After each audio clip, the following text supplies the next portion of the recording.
Thank you. Thank you, Mark, for that great introduction.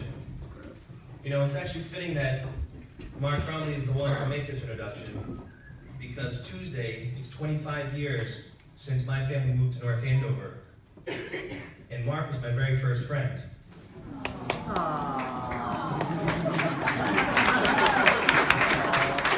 And I learned back then just how special his family really is.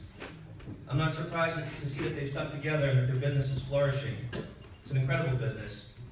And for J&M and Taki's Pizza to be Merchant of the Year, to be in the same company as the Trombley family, it makes this award that much more special.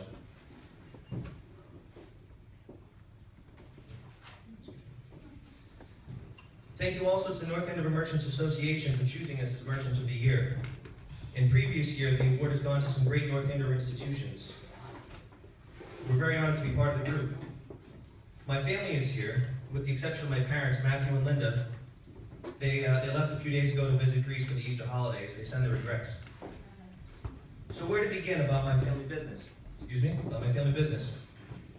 Rather than talking about who we are now, it would be better to talk about how we got here. And I truly believe to understand that would be to talk more about, to go back in time a little bit, to go all the way back to World War II, 1940, 1941.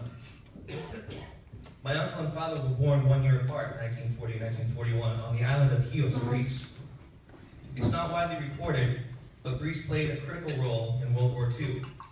And if you appreciate history, I highly recommend reading up on it. There's some really interesting stories there. Anyway, post-World War II Greece was just as bad as you could possibly get.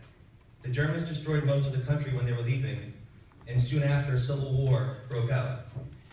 I've heard stories from my father and uncle about how they waited in line to receive food and medical aid from the U.S. Army. It was actually called the Marshall Plan. Soon after the war ended, after the Civil War ended, people were starving. There was no food, no jobs, and no end in sight to the turmoil throughout the region. So in 1956, at the age of 16, my Uncle John, along with my grandfather, boarded a boat in Athens, Greece. 11 days later, landed on the shores of the United States, in New York. This is the land of opportunity, after all. My uncle moved around for a few days and finally ventured to Massachusetts, where we had family living in Peabody. He began working immediately in a garment factory making raincoats. Nearly everyone he worked with was an immigrant. Few could speak English, but all of them had the desire to work. This is, after all, the land of opportunity. His first paycheck was for $32.32, and he sent the money back to Greece, where he bought my father a bicycle. As the family legend goes, the bike had two flags on the handlebars, a Greek flag and an American flag. After working a few different jobs, oh, and by the way, my uncle did serve 6 years in the U.S. Army. My father and uncle decided to embark on a career that us Greeks know all too well, the food industry. Have you ever wondered why there are so many Greeks who own pizza and sub shops? It's because if you work hard enough and are dedicated and are willing to make sacrifices, you can be successful no matter what. This is, after all, the land of opportunity. But these sacrifices have a big price tag, long hours. You have to work nights, holidays, birthdays, anniversaries, weekends. When your friends are on the golf course, you're in the kitchen preparing food. So I look back at when my uncle and father and mother started in 1980, and I am amazed at what they did and the sacrifices that they made. And I can't help but ask myself, why did they do that? And the answer to the question is sitting at the table in front of me. My parents and uncle set out to build a better life.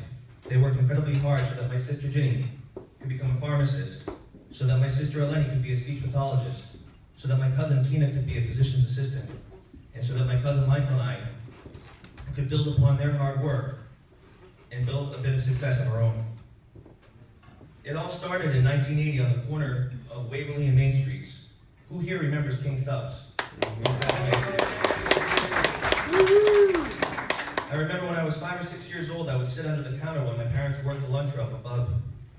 I remember having pizza box wars with my sisters and my cousin Michael. It would be the boys versus the girls to see who could make the most. Uncle John would cheer us on the loudest, not because he was rooting for either of us to win, but because of the free labor in stocking the shelf.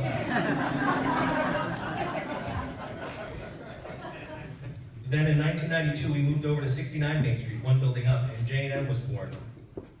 By then, the North Andover community had really embraced us. My father and uncle were incredibly generous in the community. They would support the fire and police departments, the schools, and so many other organizations. When Western Electric went on strike, I remember driving there with my father so we could put coffee and sandwiches out for the picketing workers. Those workers had supported my family so much, and my father wanted to support them too when they needed it the most. In 1998, we opened J&M Country Store on Salem Street, and in 2004, Taki's Pizza sold our first pizza. Over the years, all 5 of my siblings have worked in the family business in some way, and even right now, as we speak, as I stand here, my 16-year-old nephew, Matthew, is working at Taki's. Currently, we have 7 family members working in the business. When the 5 of us get together, we have some amazing memories of what it was like to grow up in the business in North Andover. We've been blessed to get to know so many wonderful people throughout the community. And it's funny how we actually know some people by name, and there are others who we just know as the plain turkey sandwich with the fries well done. But this was made possible because of the American dream. 61 years ago last month, Uncle John began his voyage for the entire Tanaka's family. And along the way, the town of North Andover embraced us and made us feel welcome. At some point in all our family's histories, we all have a similar story to tell. Our immigrant ancestors came here to build a better life for their families. They worked hard, focused on strengthening their families, and to build a better future for generations to come. Sadly now, much of the political dialogue these days is about how to keep people out. It's unfortunate because immigrants have contributed so much to what makes America great. And I know it's a complex issue, and I know the current political climate is fractured and contentious. But right now, today, there are new waves of Johns and Matthews desperately fighting to get to America. All they want to do is to work, to contribute to our society, to build something, to build a better life for their families. This is, after all now, and always should be, the land of opportunity. Thank you.